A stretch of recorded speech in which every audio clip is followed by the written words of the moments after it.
UKLO 1 year masters. No IELTS required up to 5 years visa. High visa success rate. నమస్తే.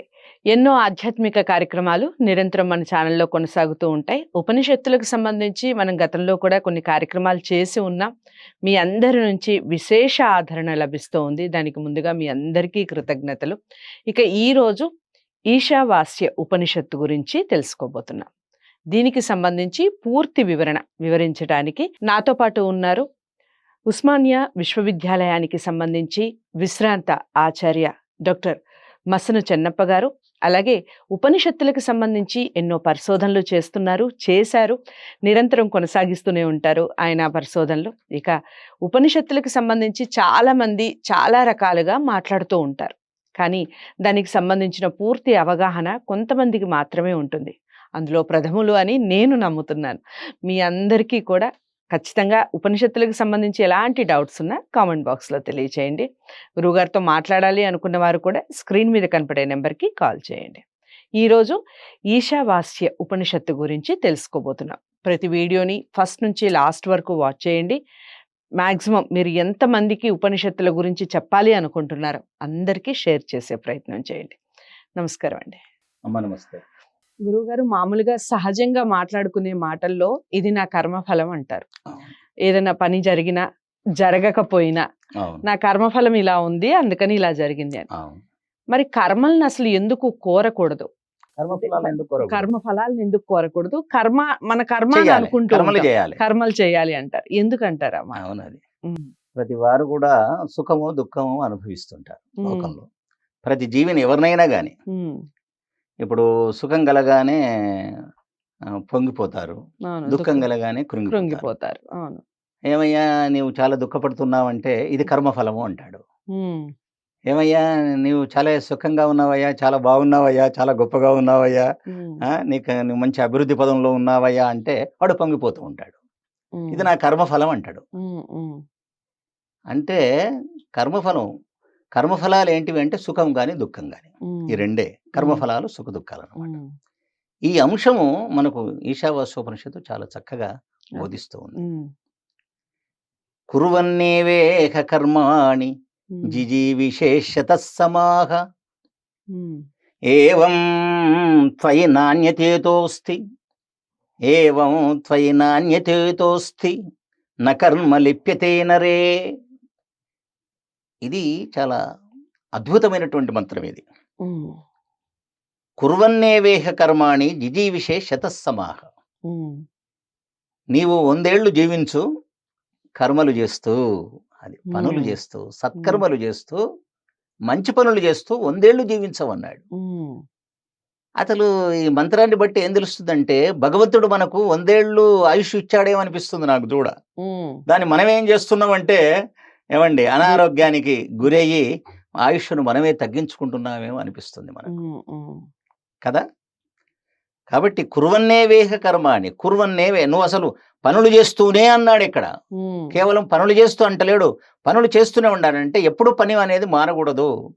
నేను విశ్రాంత ఆచార్యుణ్ణి, ఏమండి 9 ఏళ్ళు అయింది రిటైర్డ్ అయ్యి, అయినా నేను ఏం చేస్తున్నాను, నేను ఉపనిషత్తుల మీద నేను పరిశోధన చేయడమే కాకుండా ఉపనిషత్తుల మీద మాట్లాడుతూ ఉన్నాను. ఆ జ్ఞానం ఏముందో అతనికి చెప్తున్నాను నేను. అది ఒక పని అన్నమాట, ఏదన్నా ఒక పని అన్నమాట. కాబట్టి పని లేకుండా ఎవడు ఉండడు ప్రపంచంలో. కృష్ణుడు భగవద్గీతలో అదే చెప్పాడు, కర్మణ్యేవ అధికారస్తే మా ఫలేషు కదాచన. ఎంత బాగా చెప్పాడు చూడండి.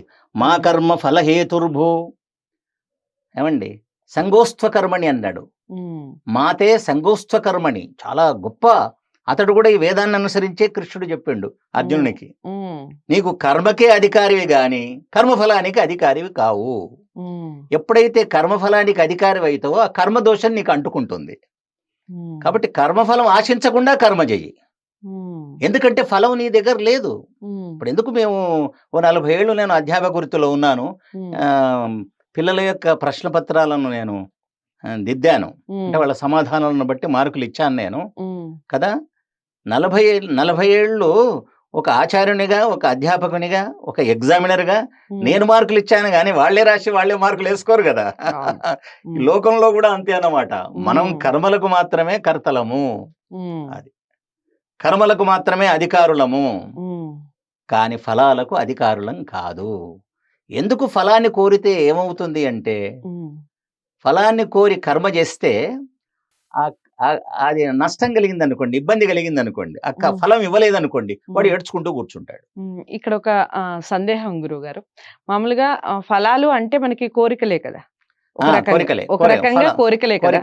కర్మఫలం. మరి అసలు కోరికలు కోరని జీవే ఉండరు కదా, అంటే మానవ జాతిలో అసలు కోరిక లేని వాళ్ళే ఉండరు కదా.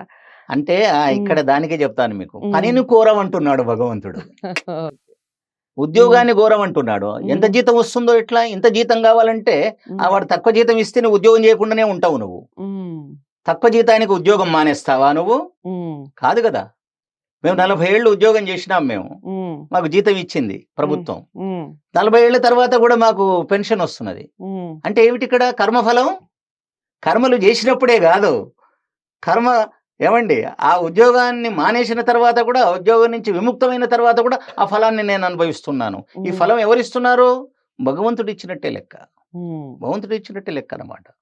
కాబట్టి ఏ చిన్న పని నువ్వు చేసినా దాని ఫలాన్ని తప్పకుండా మనం అనుభవించవలసిందే. కాబట్టి సత్కర్మలు చేస్తూ 100 ఏళ్ళు జీవించు అని చెప్తున్నాడు. తర్వాత ఆ కర్మదోషం నీకు అంటకుండా ఉండాలి. గంపత ఏమిటంటే, విషయం ఏమిటంటే, ఇందులో ఉన్న రహస్యం ఏమిటంటే, నువ్వు కర్మలు చేసినప్పుడు కర్మఫలాలు అనుభవించాలి. కర్మఫలాలు అనుభవించడానికి జన్మలు ఎత్తాలి. కాబట్టి జన్మరాహిత్యం అన్నమాట. నీకు కర్మఫలాలను నువ్వు కోరకుండా కర్మలు చేసినట్టయితే నీకు జన్మరాహిత్యం, జన్మలే ఉండవు. లేకపోతే 84 లక్షల ఈ జాతుల్లో నువ్వు జన్మించవలసిందే అన్నమాట. నువ్వు ఏ కర్మకు ఏ ఫలమో, భగవంతుడు ఏ శరీరాన్ని ఇస్తాడో ఎవడికి తెలియదు ప్రపంచం లోపల. ఇప్పుడు కర్మలు కూడా 4 రకాలుగా ఉంటాయి. చెప్పండి. 1 పుణ్యకర్మలు, 2 పాపకర్మలు, 3 పుణ్య పాప కర్మలు, మిశ్రిత కర్మలు. ఏమండి 4వది ఏమండి, ఫలాపేక్ష లేని పుణ్యకర్మలు. అర్థమైందా?